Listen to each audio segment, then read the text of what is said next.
Okay, shall I start, Gopika? Okay. Good evening, everybody. Thank you all for joining this session. My gratitude to MVMCH institution for giving an opportunity to speak a different topic. Um, just going back 1 year, I remember Sanjay sir, your dean, inviting me to the campus. Amazing hospitality. They took care of me very well, and I had one entire day to spend in the campus, and it was really interactive session. That time I spoke also something similar to this about prototyping. Then we did an presentation on design thinking. Then we had a brief hands-on session. So it was really amazing time with the medical professionals. Once again, my gratitude to Sanjay sir and his team, also Director Sir Rajendra sir, amazing people I met last time. However, today's topic is little challenging. It's more engineering centric concept.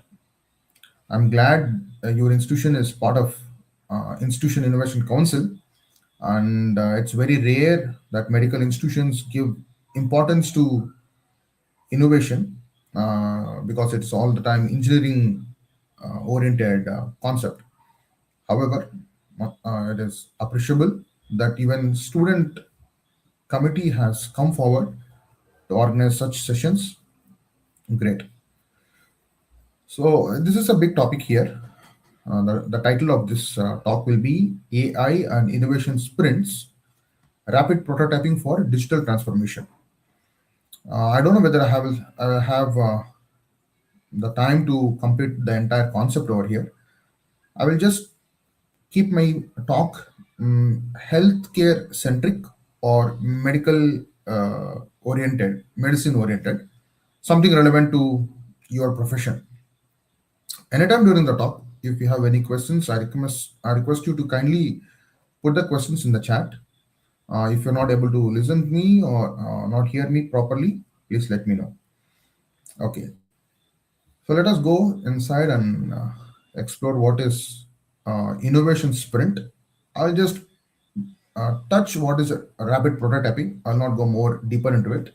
However, whenever I speak about innovation sprints of medical sector, you will you will connect the dots. You will understand an overview. So we're not going more deeper. We will have just an overview of what is innovation sprint and what is rapid prototyping. Hope all of you are good. So far, so good. Okay. So when you hear this type of topics, generally, we think especially when you are a student, you think I'm not an engineer. Where is the concept of innovation that comes into medicine? You only need to understand problems deeply. And who understands problem better than doctors? Because you're the ones who deal with people on a day-to-day basis. We have to get feedback from people and try to build products for them. But whereas the profession in which you are, you directly deal with people. So that's the reason this talk also matters to you. You are entering healthcare at a time where patients are more informed. Today, if you just understand, no, the costs are rising. I also have seen doctors' burnout is increasing nowadays. More number of hospitals, requirement of doctors. Now and then I'll hear doctors working in a couple of clinics here and there. So again, there's a lot of people flocking into hospitals. So there's a lot of data that comes inside, and with all the people coming inside, more amount of doctors required, and a lot of data involved. Technology is unavoidable. Okay, the question is not will artificial intelligence enter healthcare. That's not the question henceforth. The real question is will doctors lead AI or will someone else decide it for you? Okay, the talk is all centered around this. Will the doctors adopt AI and lead, or Is it someone else who is going to decide for you? Okay, I think so far it is clear. Let us go more deeper. Let us understand what is innovation. What is innovation? So, the moment we think about innovation, the point that comes to your mind is something new. Something did not exist, and now we are going to bring it into reality.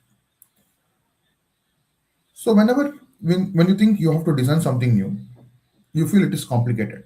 You feel there is uncertainty, difficulty, lack of infrastructure, money is involved. But in reality, innovation is not about machines all the time. It's not about complicated machines. It's not about building fancy apps. It's not coding all throughout the night. Okay, now you have coded everything, you have done this, done that. Now you require huge fund to bring it into reality. Innovation is exactly not that, but innovation is a better way to solve a real problem for real people. If you're building a machine, you're developing an app, you're building a website, you're doing something, are human beings benefited from that?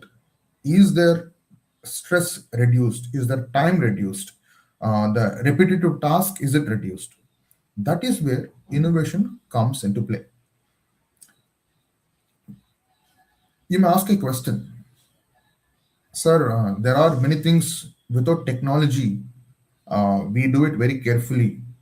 Example, during COVID, the first thing that was most taught to the public was about proper hand wash technique, where you can avoid bacteria. So there, you did not require any innovation. These are all one area which will never change. Okay, but as we are evolving, there are complications that come. People flock in. We need to simplify things. Um, in this way, people started to understand what are the pain points, where technology is required. Okay, that is where innovation comes into effect. I like to show you another diagram. If you look at this picture, it's just an evolution of a stethoscope. How did it start and where it is today? Even in the small things that you see, there will be definitely pain points. Somewhere, some doctor will have pain in the ear. Maybe the size, maybe there is some entanglement. There'll be this, the ropes get tangled. What can be done better? So everything's all here. All innovation comes. So it is not now about the patient that you're handling. It's about the person who is using the equipment also needs something simplified. So things evolved from how a medication was uh, given to the people, from where today, when you see today, it's all about robotics, doctor sitting in some other country and performing operation on a patient from in another country, just by means of robots. So it's all a combination of intellectual ability, innovation, understanding the need, and simplifying tasks. All these combined uh, concept is only innovation. So everything right now is all medical centric, all uh, addressing the medical profession. Hope you're good so far. I don't think there are any questions. If you have any questions, you can be free to mention them in the chat. Okay. So we understood what is innovation, what do you call it, that is concerned with medical field. What is artificial intelligence? What is artificial intelligence? I'm not asking intelligence in terms of mm, something, a machine thinking like humans. Okay. My question is what people think about AI basically. So whenever anytime you hear a talk about AI, immediate question that pops up into your mind is, will AI replace humans? Will AI take away a job? Okay. We have to change our mindset because we are professionals. We have to just go one step ahead and go deeper, understanding what is artificial intelligence. Then you can answer the question, will AI take away our positions? Because in every field, AI is definitely dominating. It's inevitable. There will be rapid changes. However, let us understand what is artificial intelligence. What is not AI? Artificial intelligence is not a robot replacing doctor. It's not a machine that with emotions. It's not something that thinks like humans. We are not speaking about that at all. But artificial intelligence is a system that learns patterns from data and helps humans make better decisions. This is AI. Okay, it is an assistance. It has to assist us. It has to make things easy and simplified. It should not complicate. Okay, so it is not something that will replace a position. So we are evolving. As I said, no, the needs evolve, the requirements evolve. We require changes, different patterns. So the repetitive tasks, the mundane tasks, the data, to analyze that and to give it in a simpler form, such a way that our decision making will be easier, is the purpose of AI. That is the purpose of AI. Not to replace a person. It's not about replacing a person. Okay. Let us understand a senior doctor with a lot of experience in a hospital. If a patient or a client comes to the hospital, in the reception, usually they ask which doctor you want to visit, what is your problem, and whom you have to visit.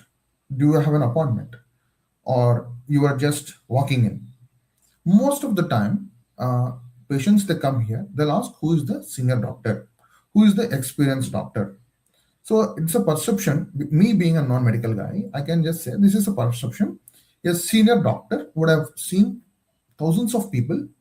He can understand things much better. Now, imagine the condition of the senior doctor. It's good. The reputation is good. Now, what is actually happening?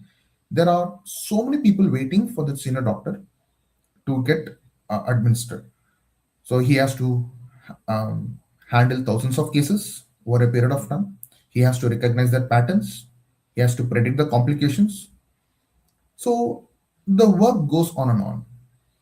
AI does the same thing, but with millions of records without any fatigue. That is where AI comes into play. So AI in daily medical life is already there. For example, all of us right now are already using AI. If you want some data information, I know that most of the students in my college, instead of going to library, one, they go to Google. Two, you have ChatGPT, which gives you information at fingertips. It's not wrong. You're getting information at fingertips. You don't have to waste time going here and there in hot sun, waiting in the queue, going to search in the library whether the author book is available or not. So it takes time. It's time consuming, and you will give up over a period of time doing the same repetitive thing. So when everything's at your fingertips, you just get it in a fraction of a second. Okay, like this. Even in your research work, you use autocorrect, you use a lot of AI tools. Okay. In hospitals, I have come across this. There is a radiology image analysis, ECG pattern detection. This is done by AI. Even ICU risk prediction. In one place, I have seen hospital bed management. They're using AI in their system. Okay, AI is not coming; it has already arrived. Silently, it has come into the system. And when you're hearing about doctors performing operations from other places, so it's all about coding. Some person can give a coding and explain to them what will be the condition. If this is the condition, if this is the issue, they have to just the machine just has to predict it, understand it, okay, and as per the command, it will just perform the task. The doctor may not keep monitoring step by step. The machine will just complete the task. Okay, so already AI has silently come in. It has already come inside. That's the reason doctors today must be innovators. You have to be part of the system. Gone are those days where you had a device which was used for a couple of decades. Today, every hospital, when we see as a non-medical guy, we see different systems, different procedures, different patterns. Okay, so what does it do? It assures the person who comes inside, okay, these people are advanced, they have adopted, they have evolved, they have brought something new. That means things will be simplified. That is a perception. Okay. So why doctors must be innovators? Why doctors must be innovators? It's because most healthcare products are designed by people who have never treated a patient. A need is there. Some person will design it and come back. Now, when you try to use it, oh, you find out, okay, this difficulty is there, this problem is there, or this could have been done like this could have been done like that. So these is questions will just come back. So doctors should be involved. Now, if I want, I would like to ask a question. I know it's difficult in online. Who understand these problems better? People standing in long OPD queues, uh, patients not giving their information correctly, incomplete patient history. You don't know what is the history. They just come in, they just say this is the pain, this is the problem, but you don't know what is the history.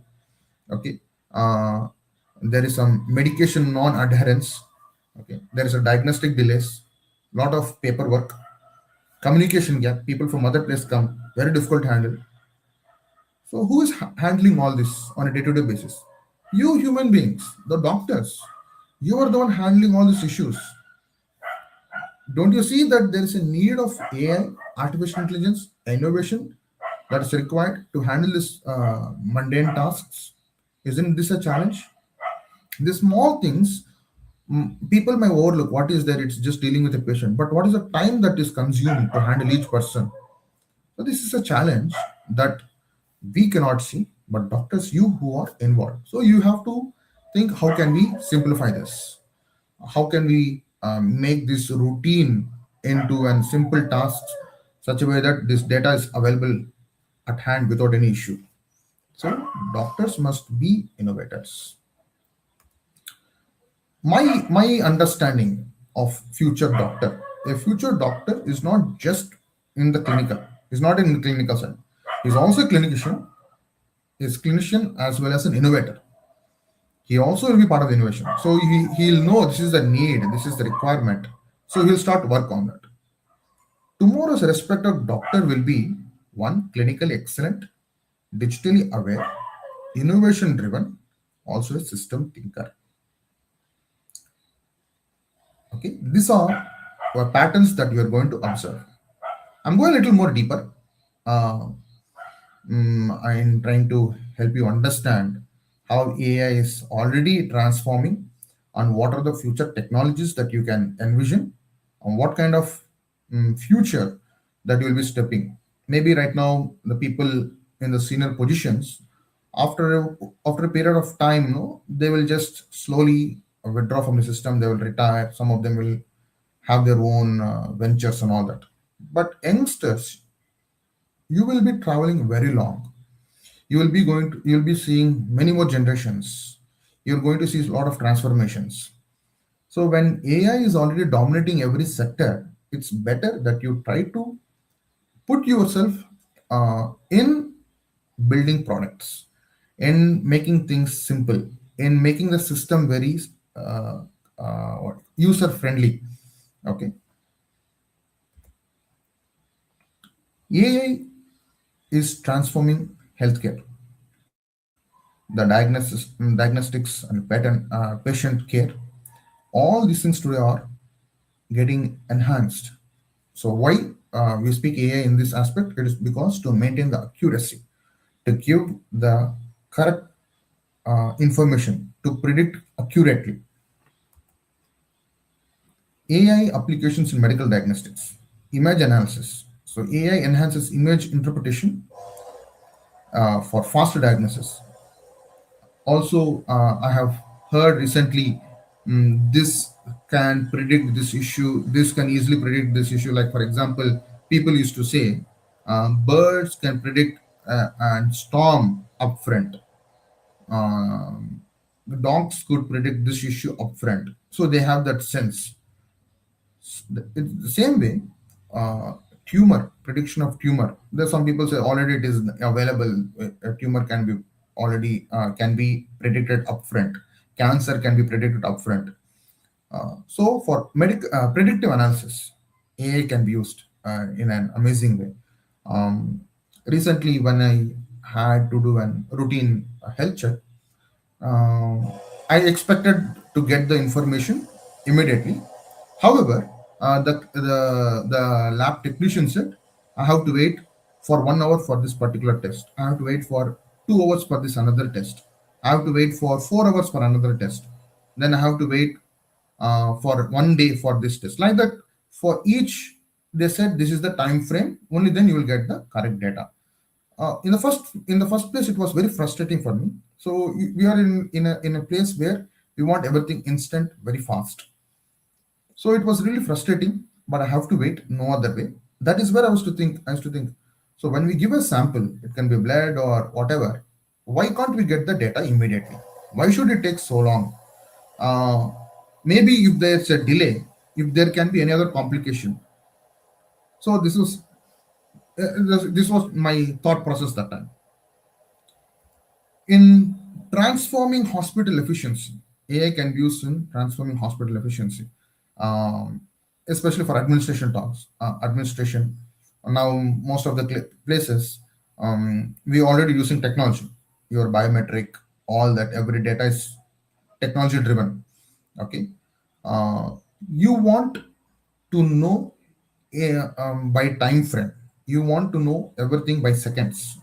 You want to know everything by fraction of moment. In that case, AI can definitely help in managing the administrative tasks very efficiently. In patient care, the heart of everything, the patient care, for monitoring things, because a nurse will be assigned to take care of so and so patients. A doctor has to come once in a while for rounds and all that. Okay, only when you come over there, you have to you will observe, you check the information. But AI can give you real time information. It can give you actionable insights. It can show where things are improving. Okay, also there are situations where patients should be treated uh, specifically for one particular illness, so that personalized treatment, all these can be better outcomes by the use of AI. In research, in medical research, especially in drug discovery, many other datas, all that, AI is really something that is going to take healthcare over its time. So I have given you what is innovation. I just spoke what is artificial intelligence in terms of medicine, and I've just spoken about the sectors and the fields in medicine where you can see AI and where already AI is working and how things are unfolded. Now let me go into the exact uh, topic: innovation sprints. Innovation sprints. What is an innovation sprint? By the word sprint, you can understand something you have to run, something fast, something very quick. Marathon takes time. Sprint, shorter duration. Okay, so that is how you understand sprint. Why innovation sprint? Usually, to come out with an accurate solution for a problem, it takes time. There's a lot of time required. So now we don't have patience. We can't afford a lot of time. When you have to wait for long period of time, there is infrastructure. You have to keep that material safely. Your testing equipment should be protected. There should not be contamination. So many other things. You know much better. So when it is time bound, automatically you may not get the desirable solutions, because over a period of time there can be changes. Now, if you want to come up with a solution, tangible solution, so it is not an accurate solution, not the exact solution, but some tangible solution, but you have an idea. So you want to convert it into reality. That is where we do innovation sprint. That's where we do innovation sprint. I put a tagline: transforming ideas into tangible solutions. So, by definition, an innovation sprint is a short, focused, structured process, usually 5 to 7 days, to convert a problem into a testable solution. It's a short, focused, structured process to convert a problem into a testable solution. Now, what is a problem? Going back to the earlier discussion, I said you doctors are at the core of handling patients. You know the issue. You are facing issues every day. It can be your own body issue, or it can be the system issue, or it can be issue with the client, or it can be issue with the machine. You know the problem. So when you know the problem, can this problem be solved? Can this issue be tackled? Can we handle this issue? So that is where you come up as a team, a group of people, you come up as a team, and you start to work on the problem. Now, when you start to work on the problem, you have to think what kind of solution can be achieved, and can you test that solution? Can this be adopted? It should not be just only on the paper, but rather it should be tangible. It should be something that you can really put into test. So this is done over a period of 5 to 7 days. This process is called as innovation sprint. Now, why innovation sprint works? One second. Okay. Same definition. I said it's a short, structured innovation cycle designed for healthcare constraints. It'll help you to build a better clinical thinking system. Okay. And when you get multiple solutions, you have to zero down to something which is much better, and you will get a perfect opportunity to build a perfect product. Okay. So, okay. Now, the main point why innovation sprints work better instead of waiting for a long time. Point number one, main thing is about time. My main thing is time. So traditional model, you have to think for very long, you have to build very big. Okay.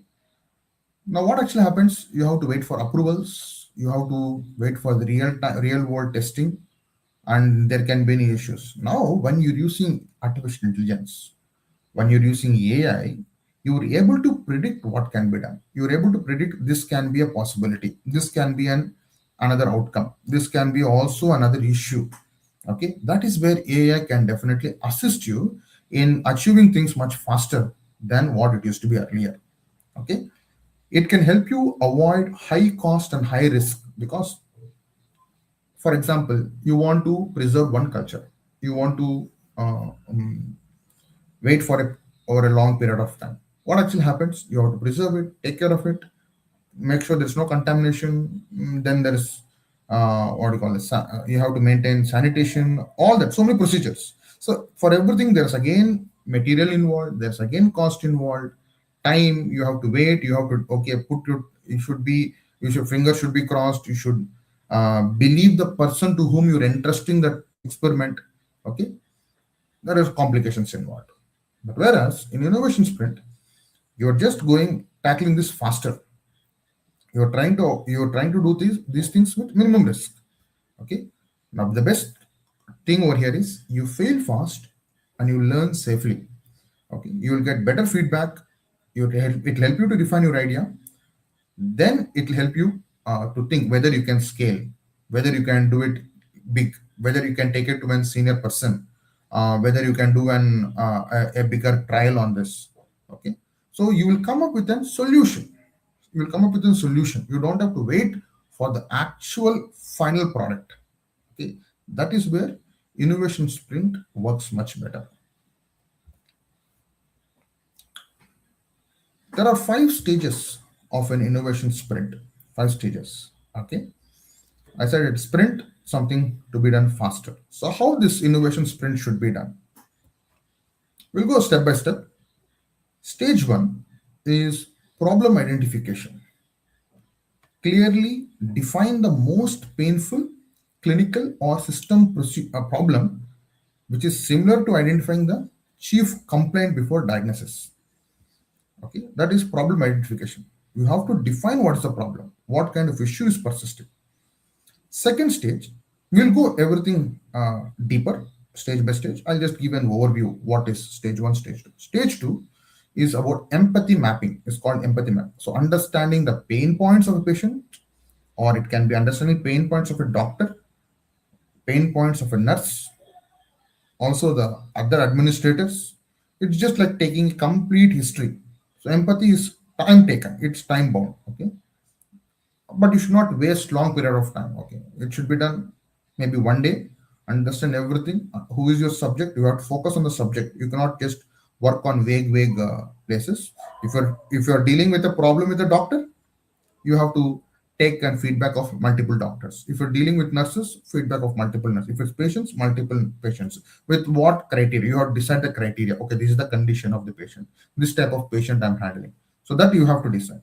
Stage three, idea generation. Generate multiple solution hypothesis without technology bias, which is equivalent to forming differential diagnosis. Okay, so idea generation. Now let us say you're a team, you come up with a lot of ideas, you put them on paper.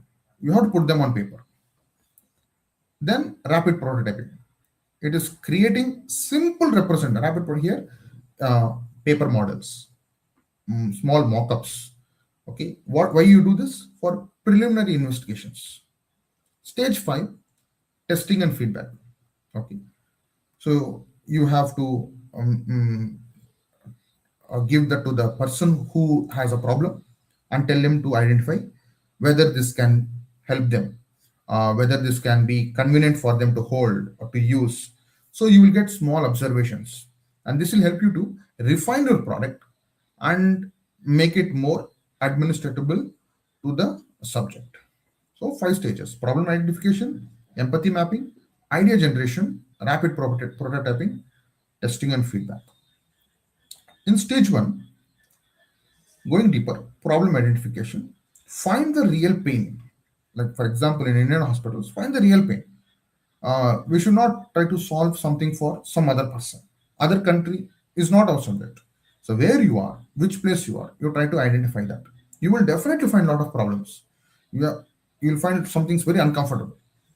That is where you have to understand, okay, this is a problem. Start with the pain, not technology. Avoid asking, what can we build? Okay, instead of where are the patients, doctors, what are the problems? Go to the specific subject. Okay, there are so many issues I said earlier, like OPD waiting time. Okay, people would have not turned up. This is the appointment date, but they would have not turned up. There are cases where when it is definitely a crime, it is uh, lethargy, it is carelessness of some people. Some persons, person number A's medical reports would have been written for person number B. Now, one person B, who is already healthy person, who just went for routine checkup. Now, person A is having illness. If his report is given to person B, imagine what will be the condition of that person in his entire family. They will all be shattered. It's very difficult for them to even recover. Even if you tell to them, sorry sir, we have given you wrong report, it is not yours, it's actually other person, still it will be very difficult for them to come out of the trauma. But whereas this person who is not ill, if you give to him that he's already he's good, nothing to worry.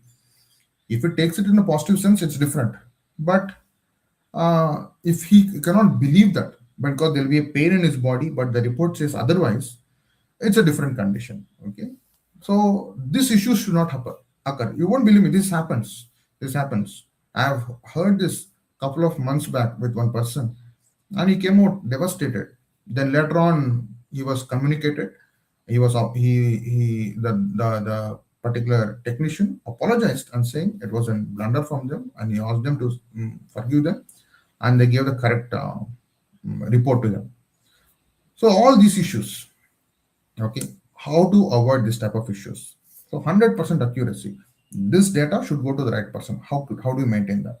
Okay, all this is called as problem identification, finding the real pain. Empathy mapping, understanding pain across the care system. It can be patient, doctor, nurse, or entire system. So I've given you few kinds of issues that persist in the system. Maybe some of them may not be applicable to you, but whereas there are institutions, there are hospitals, there are medical facilities where they are using the primitive methodology, they have not adopted. They think, okay, that is the best way. Maybe they feel that is the time tested, so they are continuing with that. They know they are straining themselves. They know they know that they have need for improvement, but they have somewhere or another compromised. saying, talking to themselves that this is okay, let us go on with this. So whenever you pick out a person from that place, you have to speak to them. Empathy is all about understanding their issue, okay, fitting into their shoes. If you are in their position, you have to what kind of problem they have, you will try to understand that. This is called empathy. It's not just basic asking questions or taking a survey, but rather than that, it is more understanding the lifestyle, the process of the person. That is where you can come out with really tangible solutions. Now, after doing an empathy, your team, the team who is doing this, you have to come together, sit, put all the information in a table, write it on the paper, then you have to discuss. Most of the times, even when we do this for engineering students, whenever we tell a problem, we say this is an issue, we have to work out on a product, we have to work out on this problem, we have to come up with a solution. Immediately, the first thought is we will develop an app, we will create this, we will do that, we will build a software. They will say that it is nothing to do with the software, it is nothing to do with the app or that. It is all about understanding what is the problem. I'm repeating, it is all about understanding the problem. People generally do not understand the problem. Whoever want to solve an issue, they don't understand the problem. Without understanding the problem, it is impossible to create or come up with a solution. This is the first thing. So whenever you want to address a problem, you have to understand the problem in the first place. What is the main issue? Only then you can come out with a really good solution. People will have ideas. People will have, okay, this could be done, this can be done. We should not be fast in going to the end point immediately. We have to go through the process. Okay. Then generate multiple solutions.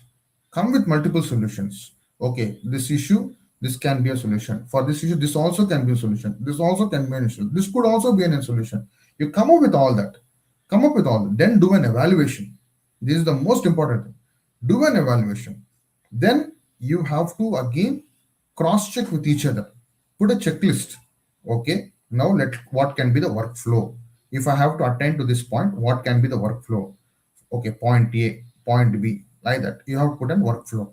Once you put in workflow, your ideas will get simplified. You will know what you are actually solving. Then you will most of the time you will find out that you are not solving a problem. You are actually creating a solution. You are creating some solution for a problem that did not even exist. Okay. In this idea generation phase, you have to put them on the paper. It's not just only oral communication. Then put it in sticky notes, put it on the wall, or write it on the board. All the ideas should be put very clearly. Technology comes the last. Only after the solution is clear, only then after that digital tools or AI should be coming into consideration. Okay, because whenever you try to understand the problem, you put the ideas clearly. Then when you come to the solution, that is where, okay, for this process, what tool can be used? For this process, what can be used? For the end to communicate, what can be used? That is where you have to do. But 99% of the time, whenever students want to come up with a solution, matter of fact, even some faculty, they straight away go, okay, we will buy this app, we will buy this product, we will take this software, we will start to work on. It is not the right process. It's not technology first. Because when you're creating a solution, you are dealing with human beings. You are dealing with people, real people. Okay, that is what we are dealing with. You're not trying to create a solution for a machine, for real people. If a person is an operator working on that machine, is just standing over there, then it is not about the machine, it's about the person who is there, how to make his things simple. Okay. Then the fourth step is about rapid prototyping. Thinking with your hands, not code. Prototype is not a final product. Prototype is a simple representation of an idea meant to learn, not perfection or skill. That means if you want a mobile phone, and not you people, basically if someone has to bring a mobile phone, they don't have to manufacture an actual mobile phone. They can make something like with a thermocol. They can make something with a cardboard, okay, with paper.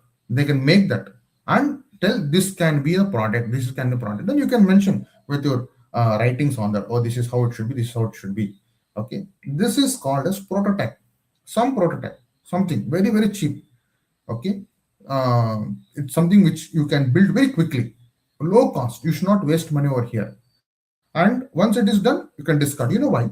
When you do prototyping, definitely again ideas will creep in. People will tell, okay, this also could have been done. Your teammates will tell, okay, we can add this more product, we can add this feature over here, this can be done over here, this small tweaking can be done over here. So when you do that, the in the prototype model, once you find this is you have done something, you have to put it aside. Don't add to that. Again, build one more product. That's the reason it should be very cheap and quick to build. Okay, always the cost that you incurs over here should be very minimum. It should not be more. This is called as prototype. For example, if you go to mobile phone store, they will keep dummies in the front. Okay, not the actual phones. Before even the phone gets launched, they'll keep dummies in the front to have and feel of the product. Okay, that's called as prototype. It's not a final product, but it's a model that you can just see, feel. Okay, here comes rapid prototyping. Okay, you come up with an idea, you want to make bring a tangible solution. This is product prototype number A. Okay, now you got a feedback from the user. Again, you will bring come back to ideation stage number 3, work out together another prototype number B. This is where so many permutation and combinations come. You will try to get the best refined product. Okay, when I'm speaking of product, it's not necessarily just in physical model. It can be anything else also. Okay, it can be anything else also. In terms of technology, it can be in terms of how you analyze. Many things can come out of that. The fifth and final stage is testing and feedback. Okay, it is learning safely before scaling. Scaling means making it large, multiple number of machines, multiple number of products, application of the same methodology to various floors, to various beds. That is called scaling. Okay, test small, not everywhere. Begin with one ward, one OPD, or one department for a limited time, similar to a pilot clinical trial. Safety comes first. Testing must never compromise patient safety or clinical judgment. Doctors remain accountable at every step. Measure what matters. Feedback drives refinement. Use real feedback from doctors, nurses, and patients to improve. Or, see, here I would like to say, people, when you build a product, when you're trying to tackle a solution problem, you have to be open for criticism. You have to be open for feedback. If people say, what you're doing, you're wasting time, that means it's a perception. Point number one. Point number two, it can be also truth. Maybe we were not going in the right direction. But if you know that your idea is good, it's all a matter of time that you will come up with an idea, then you can go ahead. But take every feedback as positive feedback. You will definitely try to achieve things very faster. So innovation sprint is about doing things faster within 5 to 7 days with a team with a batch size of 5 to 6 people and completing the task. Here it is not about building a final product, it is about showing at least one prototype. Okay, maybe when you do an hands-on workshop later on through IIC cell, maybe another team you have over there, when you do an innovation sprint workshop over there, it will be really great that you will come up with really amazing ideas. You will see beautiful solutions over there. Okay. Key phases with understanding the innovation sprint process. So understanding the problem, ideation, prototype. From the 5 steps, I'm simplifying it further into 3. Understand the problem, come together, do a brainstorming with the team, then try to convert that idea into a tangible solution, something you can touch on. Now, another important point to conclude, where AI fits into innovation sprints. Where AI fits into innovation sprints. Okay. With this slide, I'm going to end. Then I will open the session for question and answers. AI enters only after point number 1. Artificial intelligence enters only one. The problem is clear. The process is understood. Data exists.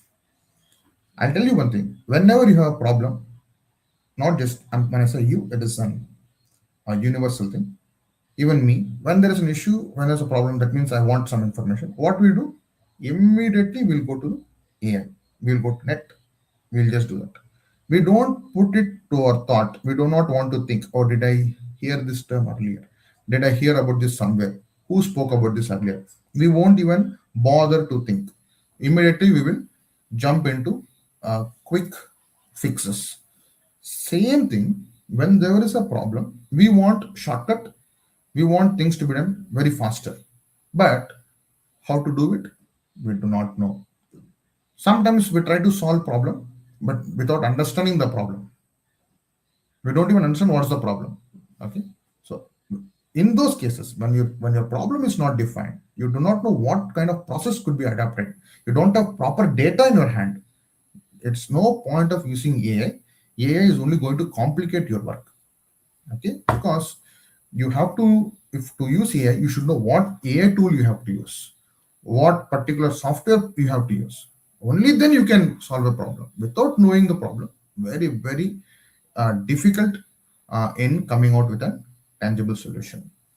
AI uses these are AI use cases doctors can lead in clinical decision support for risk alerts. This is just suggestions from my end.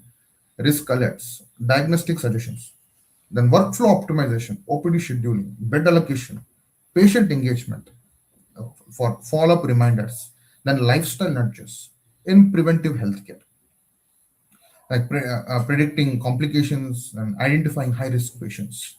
These are certain areas where you can use AI, but how do you use it? It is absolutely in your hands. Okay, so here I'm ending my talk. Thank you very much for your patient listening. I have 5 more minutes. If you have any questions, I'm happy to answer your questions. Yeah, thank you. Gopika, you can go ahead.